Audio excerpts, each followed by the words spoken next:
Hey y'all, welcome back to Stoney Creek. Today we're going to talk about some of the new edible plants that we found here at the new farm. So one of the reasons we want to talk about the edible plants that we have growing out here, we weren't able to get a spring garden in time, and the weather just hasn't cooperated very well, but we wanted to take you guys around to see some of the different edible plants that just grow wild in the pastures and under some of the trees, and just kind of see what's available from the land that's already here. And we're going to start out with something that was already here. The previous owners had a garden in this area. This is spearmint, which is good for drying and using in teas, using fresh as flavoring for ice creams and anything you want a minty flavor for. As you can see, mint is a pretty aggressive grower. It's growing all along this fence line. And if you look down here, you can see these shoots. This is how it spreads throughout a garden. It'll send out these long arms, and then it'll just take over if you're not careful. All right, well, let's go on to the next plant. Now this plant is an edible plant, but it's more for seasoning. This is called peppergrass, and as you can see here, it's got these little seed pod things. And these are what's going to have a very strong peppery flavor. You can use these like fresh in salads. You can add them at the end of a cooked dish, and they just give that little bit of a kick. This plant here is called wood sorrel. Other people also call it shamrock. And you can see that it has the three distinctive leaves, and in another month or so it'll be covered in little yellow flowers. But this has a very strong lemon taste, so this is good to pick fresh and put on salads.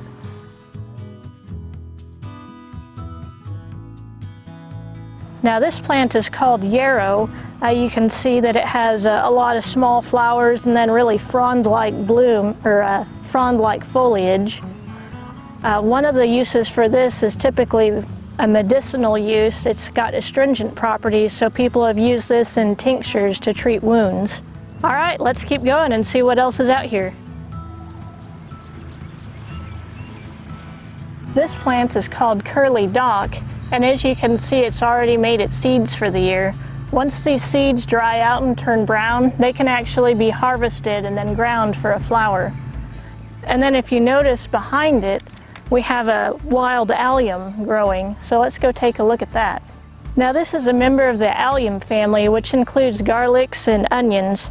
Not entirely sure which one this is, but I'll do some research. But everything in this genus is typically edible. All right, let's go find some more plants.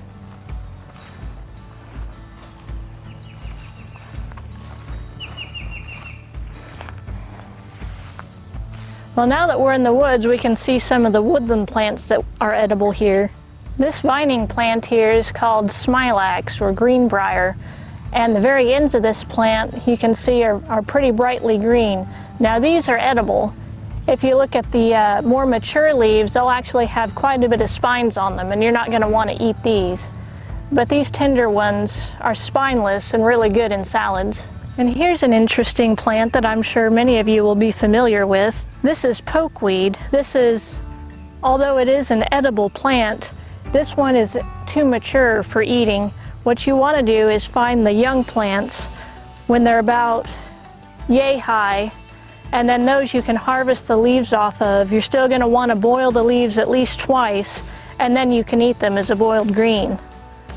But at this size, the plant is toxic, and as you can see, it'll form berries after these flowers fall off. There'll be a deep red berry, and a lot of children will end up eating them and getting very sick, so you want to watch out for this in your yard. And while we're here, let me point out another plant that's growing here. And all over this hill you can see green and purple shiso growing. Now this is a very popular herb in Asian cooking, and it's more of a mint flavoring. But you can see both varieties growing here, and it's actually growing in quite a few other places around here. It likes disturbed soil, and then it will spread pretty rapidly, so be cautious when growing this in your gardens. Here's a larger patch of more mature shiso.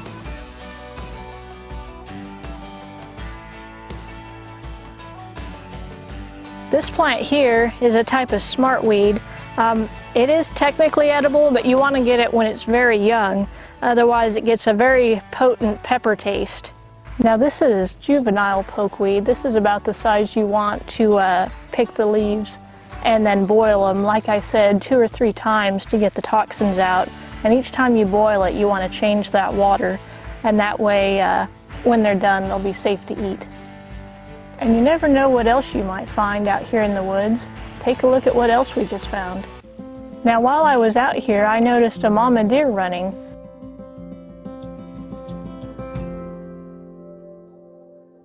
So now look what I found.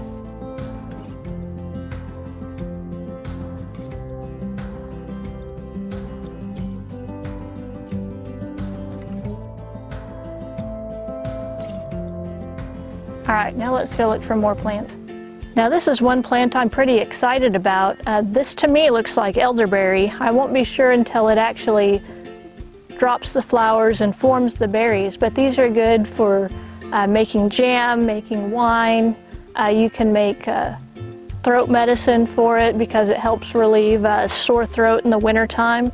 So we'll just wait and see how this one develops and if it is what I think it is. Now there's a lot of stuff out here, but stick with me and I'm just going to show you a few more.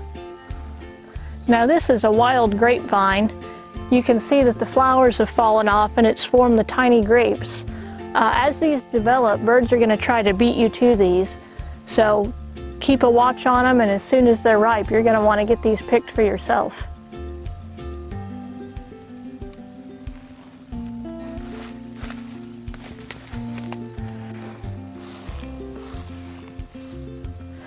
Oh my gosh, look at what I just found, another one.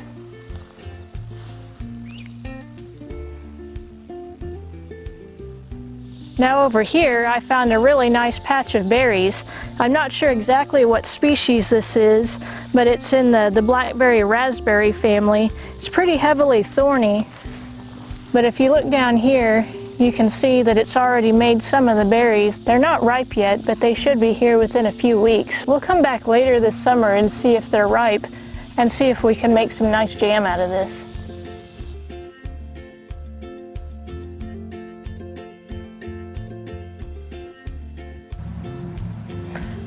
Now in this little wet area we found some duckweed. Duckweed is an edible water plant. So you can take this, harvest it, you're going to want to wash it off really well, and then you can use it fresh in salad. Well, thanks guys for coming along and seeing what we've got growing out here. Now remember, we're in northeastern Oklahoma, which is growing region 7, so you might have different things that grow in your area. So thanks for watching, we appreciate you, and see you next video.